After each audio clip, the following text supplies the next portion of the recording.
Thompson. I'm the associate publisher of the Chronicle Herald, which is Canada's last surviving independently owned daily newspaper.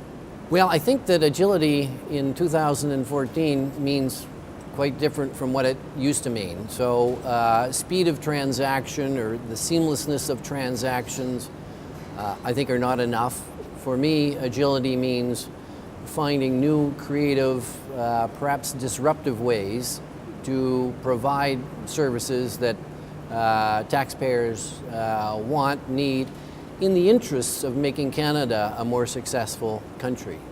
Well, I think they need to be thinking in different ways than we have historically. So it's not a question in my mind of refining the current system, the current processes to make the speed of delivery a little quicker. So we need disruptive change. We need to think about, are there other channels that this service can be delivered through? Are there other people? Are there other organizations that can deliver this service? So it's tough in government, I know, to think this way because there's an intolerance for risk. There's a risk-adverse nature in the public service, as there is in the private sector. But in this case, what we're talking about is the public sector, and the fact that there's not a lot of tolerance for risk, I think precludes consideration of some of the solutions that people like Amazon come up with.